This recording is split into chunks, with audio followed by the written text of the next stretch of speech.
तुमचे टिफिन, तुमचे water bottles, तुमचे प्लास्टिक कंटेनर यांचा कॅन्सरसोबत संबंध असू शकतो. पूर्वीच्या काळामध्ये प्लास्टिक टिकाऊ पारदर्शक होण्यासाठी त्याच्यामध्ये BPA हा पदार्थ वापरला जायचा. संशोधकांनी त्याच्या बाबतीमध्ये एक तथ्य समोर आणलं. BPA हे जे केमिकल आहे ते डायरेक्ट अन्नामध्ये मिसळू शकतं. अन्नामधून आपल्या शरीरात जाऊ शकतं.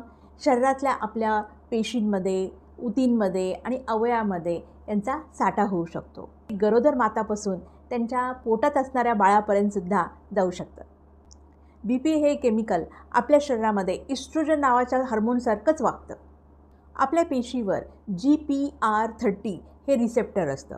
रिसेप्टर म्हणजे एखादं लॉक उघडण्यासाठी आपण जसं चावीचा वापर करतो तसं हे रिसेप्टर सिग्नल मिळवण्यासाठी आणि सिग्नल पाठवण्यासाठीचं काम करतात.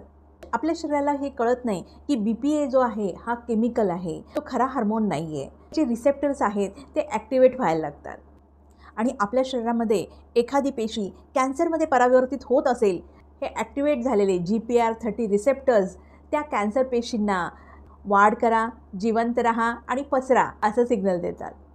BPA हे हार्मोनसारखं काम करत असल्यामुळं हार्मोन्स रिलेटेड जे कॅन्सर असतात, म्हणजे breast cancer, Orion cancer, prostate cancer, तर हे कॅन्सर होण्याचा धोका अधिक आढळतो.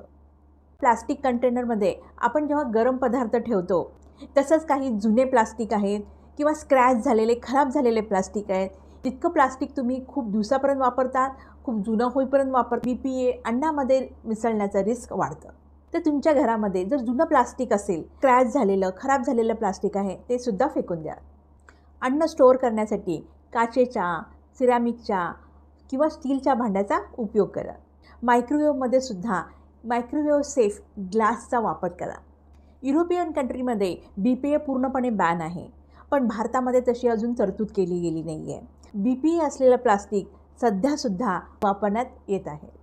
पण मुलांच्या ज्या फीडिंग बॉटल्स असतात ते BPA फ्री राहावं यासाठी गव्हर्नमेंटनी बरेच प्रयत्न केलेले आहेत.